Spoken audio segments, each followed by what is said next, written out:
یہ بھی ایک، یہ لوگ تقدیر پہ ایک اعتراض کرتے تھے. اسلام کا عقیدہ تقدیر ہے نا، اسلام کا عقیدہ تقدیر ہے کہ سب کچھ پہلے سے طے شدہ ہے، اللہ کے علم میں سب کچھ ہے، اسی کے حساب سے جنت بھی لکھی جا چکی ہے اور جہنم بھی.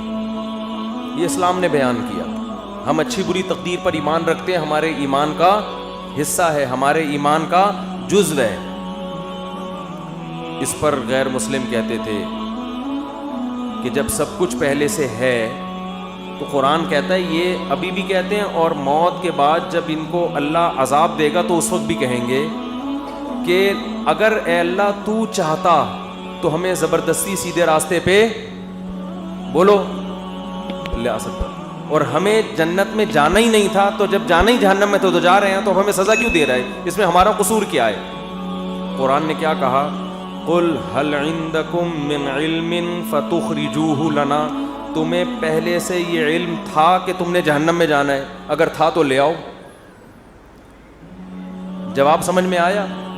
یہ جواب نہیں، یہ قرآن سوال کر رہا ہے جس کا اب تک جواب، یہ میں اس کو ذرا آسان انداز میں سمجھاتا ہوں. قرآن نے تو آسان میں، لیکن عربی میں ہے نا، تو میں اس کو اردو میں آسان انداز میں سمجھاتا ہوں. بہت سے لوگ تقدیر کے عقیدے کی وجہ سے کہتے ہیں کہ بھائی جب ہماری قسمت میں گناہ لکھا ہوا ہے، قسمت میں ہر چیز لکھی ہوئی ہے، صرف عمر نہیں لکھی ہوئی کتنا زندہ رہنا ہے، ایک ایک پکوڑا آپ کی قسمت میں لکھا ہوا ہے. حقیقت بتا دوں کہ کتنا کھانا ہے کتنا نہیں کھانا، ایک ایک سموسہ لکھا ہوا ہے. کیونکہ اللہ کا علم تو کامل ہے نا، اللہ کو تو سب پتہ ہے کس نے کتنے پکوڑے کھانے ہیں کتنے نہیں کھانے، کس نے معذرت کے ساتھ کتنی شادیاں کرنی ہیں کس نے نہیں کرنی، کس کے کتنے بچے ہوں گے کس کے نہیں ہوں گے، کس کے بیٹے ہوں گے کس کی بیٹیاں ہوں گے، سب کچھ، کون جنت میں جائے گا اور کون جہنم میں جائے گا، کون فلاں موقع پہ گناہ کرے گا کون فلاں موقع پہ نیکی کرے گا، ایک ایک چیز پہلے سے طے شدہ ہے. یہاں لوگ سوال پوچھتے ہیں کہ جب پہلے سے طے شدہ ہے تو ہم تو اسی کے حساب سے گناہ کر رہے ہیں نا، تو ہمیں اس پہ سزا کیوں ملتی ہے؟ سمجھ میں آ رہی ہے بات کہ نہیں آ رہی ہے؟ تو اس کا قرآن کیا کہتا ہے کہ طے شدہ ہے مگر تمہیں پتہ نہیں ہے. تم تو یہ سوچ کے کر رہی ہوتی ہے نا، اپنے پورے اختیار سے، اپنے مکمل اختیار سے ایک جرم تم کر رہے ہوتے ہو. دیکھو کسی کو پہلے سے پتا ہو کہ میں نے فلاں موقع پہ فلاں بج کے اتنے منٹ پر چوری کرنی ہے، پہلے سے پتا ہے کہ اللہ نے میری تقدیر میں یہ بولو نا لکھا ہوا ہے. اب آپ کو پتا ہے یار تقدیر کبھی ٹلتی نہیں ہے، ہفتے کے دن دوپہر 2:03 پر میری تقدیر میں لکھا ہے کہ میں مسجد سے چپل چوری کروں گا. آپ جاؤ 2:03 پہ مسجد سے چپل چوری کرو. اللہ جب آپ کو قیامت کے دن پکڑے سزا دے چوری پہ، تو آپ کہنا اللہ مجھے پہلے سے پتا تھا، میری تقدیر میں لکھا ہوا تھا، میں نے لوح محفوظ دیکھ لی تھی. تو اللہ آپ کو سزا نہیں دے گا، کیونکہ اللہ نے خود کہا ہے کہ لوح محفوظ میں جو چیز لکھی ہوئی ہے وہ چینج نہیں ہو سکتا. اللہ میں تو مجبور تھا، مجھے پتا تھا، میں نہیں بھی کرتا تو مجھے تقدیر کھینچ کے لاتی اور میں چپل چوری کرتا. لیکن آپ کو پہلے سے پتا نہیں ہوتا. جب پتہ نہیں ہوتا تو آپ اپنے اختیار سے کر رہے ہوتے ہیں. سمجھ میں آ رہی ہے بات؟ اپنے اختیار سے جا رہے ہوتے ہیں، اپنے اختیار سے چپل چوری کر رہے ہوتے ہیں، اپنے اختیار سے پکڑے جاتے ہیں. اس کی مثال اور آسان کر کے، ایک دن کیا ہوا، زید نے بکر کا قتل کر دیا. زید نے کیا کیا؟ بکر کو قتل کر دیا. ہفتے کے دن 2:03 پہ آپ نے زید کو پکڑ لیا، بیٹا تو نے بکر کو قتل کیا ہے، ہم تجھے کیا کریں گے؟ قتل کریں گے سزا کے طور پر. زید کہتا ہے دیکھو بکر کی تو عمر اتنی تھی، بکر نے اس سے زیادہ زندہ نہیں رہنا. ہمیں پتہ ہے ہر آدمی کی عمر پہلے سے طے شدہ ہے. تو زید نے تو اتنے ہی سال زندہ رہنا تھا. حدیث میں آتا ہے ماں کے پیٹ میں جب بچہ ہوتا ہے تو پہلے سے فرشتہ لکھ کے چلا جاتا ہے کتنے عرصے کے لیے زندہ رہے گا یہ. تو اس نے تو ہفتے کے دن 2:03 پہ مرنا تھا، اس سے زیادہ اس نے زندہ نہیں رہنا تھا. بتاؤ سچ کہہ رہا ہوں؟ آپ کہیں گے بھائی بالکل سچ کہہ رہا ہے. لیکن آپ اس بیس پہ زید کو چھوڑ دو گے؟ آپ بولو گے کہ یہ بات اللہ کو پتہ تھی، کسی اللہ کے علاوہ کسی کو پتہ نہیں تھی. تیری نظر میں تو وہ ابھی زندہ رہنے والا تھا، تو نے تو اپنے اختیار سے جا کے اس کو 2:03 پہ قتل. یہ تو قتل کے بعد پتا چلا ہے کہ اس نے زندہ رہنا تھا، تجھے تھوڑی پتا تھا. اگر زید کی سمجھ میں یہ دلیل نہ آئے نا اور کہیں نہیں نہیں نہیں میں نے تو مارنا ہی تھا, تو آپ زید کو بولے ٹھیک ہے پھر ہم تجھے قتل کرتے ہیں, اور جب تیرے وارثین آ کے پوچھیں کہ کیوں مارا تو ہم کہیں گے اس لیے کہ اس کی عمر اتنی ہی تھی, اس نے اس دن اتنے بج کے اتنے منٹ پہ مرنا ہی تھا. یہ دلیل زید اپنے خلاف کبھی بھی نہیں مانے گا, دوسرے کے خلاف مانے گا. تو اللہ فرماتے ہیں کہ تم جو دلیل اپنے خلاف نہیں مان رہے دوسرے کے خلاف کیسے مان رہے ہو, اور میرے خلاف کیسے مان رہے ہو؟ کیونکہ جب انسان گناہ کرتا ہے تقدیر میں تو لکھا ہوا ہوتا ہے, مگر لکھنے سے پہلے اس کو نہیں پتا ہوتا کہ یہ لکھا ہوا ہے. کرنے سے پہلے وہ اپنے اختیار سے کر رہا ہوتا ہے, اسی پہ اس کو قیامت کے دن سزا ملے گی, اور جب سزا ملے گی تو وہ کہے گا اللہ تو لکھا ہوا تھا. اللہ کہے گا ہل عندکم من علم, پہلے سے پتا تھا کہ لکھا ہوا ہے.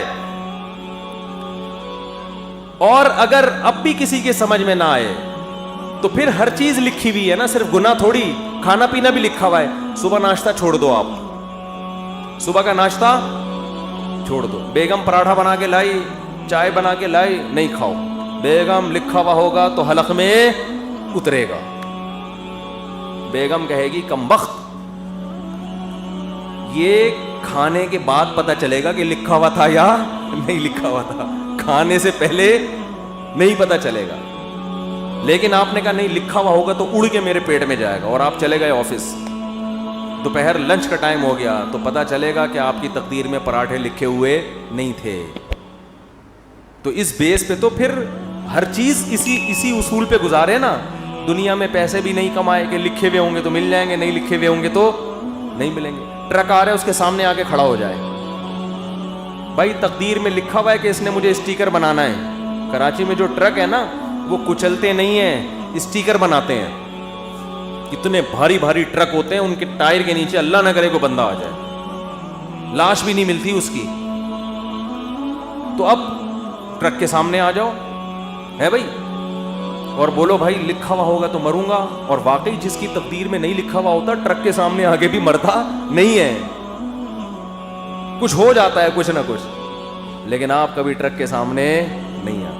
تو جو آدمی زنا کر رہا ہے, یار تقدیر میں لکھا ہوا ہوگا تو بچ جاؤں گا, نہیں لکھا ہوا ہوگا تو اس کو بولو تو ٹرک کے سامنے بھی آ جا, تقدیر میں لکھا ہوا ہوگا تو مرے گا, نہیں لکھا ہوا ہوگا تو نہیں مرے گا. ہمیں پہلے کچھ نہیں پتا, اسی پر امتحان ہے, آزمائش اسی پر ہے. اللہ کو تو پتا ہے سب کچھ, ہمیں نہیں پتا. اگر ہمیں بتا دیتا پھر آزمائش ختم, پھر ہم نہ زندگی کی فکر کرتے نہ کھانے کی فکر کرتے. میں بیٹھا رہتا بھائی بیگم مجھے آج پتا ہے, میں نے لوہے محفوظ میں جھانک کے دیکھا ہے کہ میری تقدیر میں 4 شادیاں. پراٹھوں سے زیادہ مزے کی مثال کون سی ہے؟ میری تقدیر میں یہ 4 لکھی ہوئی ہیں, مجھے رشتہ تلاش کرنے کی ضرورت نہیں ہے. اور واقعی کچھ لوگوں کی تقدیر میں لکھی ہوئی ہوتی ہیں, وہ نہیں بھی کر رہے ہوتے پھر بھی ہو جاتی. پنجاب میں ایک بہت بڑے بزرگ ہیں, نام نہیں بتاؤں گا, تو وہ 4 ہیں ان کی ماشاءاللہ. میں نے کہا بھائی یہ کیسے؟ انہوں نے کہا جو بیوہ ہوتی ہے نا محلے میں, لوگ زبردستی ان کے کھاتے میں لا کے ڈال دیتے ہیں, زبردستی ان کے کھاتے میں لا کے ڈال دیتے ہیں. حضرت آپ حضرت پاؤں پکڑتے ہیں, حضرت وہ بیچارے کر لیتے ہیں, نہیں چاہتے ہوئے بھی کر لیتے ہیں. تو دیکھو یہاں لوگوں کو مل نہیں رہی, اور جن کی تقدیر میں لکھی ہوئی ہے زبردستی ان کے کھاتے میں لا کے ڈالی جا رہی. تو شکر ہے 4 سے زیادہ کی اجازت نہیں ہے, ورنہ پنجاب کی ساری بیوائیں اور مطلقہ ان کے کھاتے میں. بڑے نیک ہیں وہ بزرگ, بہت نیک ہیں. تو اس لیے قرآن یہاں بھی بجائے آپ کا سوال کا جواب دینے کے نا کہ تقدیر میں لکھا ہوا ہے, قرآن آپ سے سوال کر لیتا ہے الٹا. تو یہ بھی ایک دلیل سے بات کرنے کا طریقہ ہوتا ہے کہ آپ اگلے کا سوال دینے کے بجائے آپ کہیں چل مان لیا تیری بات ٹھیک ہے, لیکن پھر ہمارا اس پہ یہ سوال ہوتا ہے, اس کا تو جواب دے. وہ قیامت تک بوکھلاتا رہتا ہے, اس کے پاس اس کا جواب نہیں ہوتا. تو ہمارا ایمان ہے, ہمارے ایمان کا حصہ ہے یہ چیز کہ ہر چیز پہلے سے طے شدہ ہے, جنتی بھی جہنمی بھی سب کچھ. کل میسر لما خلق له, حدیث میں آتا ہے کہ جس کو اللہ نے جو جہاں کے لیے بنا ہے نا اس کو ویسے اعمال کی توفیق ملتی ہے. اب ہمیں نہیں پتا ہمیں اچھے اعمال کی توفیق ملے گی یا برے اعمال کی, کر کے دیکھ لو. اگر اچھے اعمال کرنا شروع کر دو گے اس کا مطلب جنت لکھی ہوئی ہے, برے کرنا شروع کر دو اس کا مطلب جہنم لکھی ہوئی ہے. تو یہ آپ اس لحاظ سے تقدیر آپ کے ہاتھ میں ہے, کیونکہ ہمیں علم نہیں ہے. اور اللہ نے یہ قرآن میں جگہ جگہ کہہ دیا لا یظلم ربک احدا, تیرا رب کسی پہ ظلم نہیں کرے گا. ایک آدمی جنت میں جانا چاہتا ہے, میں زبردستی اٹھا کے تقدیر کی وجہ سے جہنم میں پھینک دوں, ایسا نہیں ہوگا. اور ایک آدمی جہنم میں چھلانگ مارنے کی کوشش کر رہا ہے اور میں اس کی تقدیر میں لکھ دوں کہ یہ جنتی ہے, نہ نہ نہ, ایسا نہیں ہوگا. تیرا رب کسی پہ ظلم نہیں کرے گا.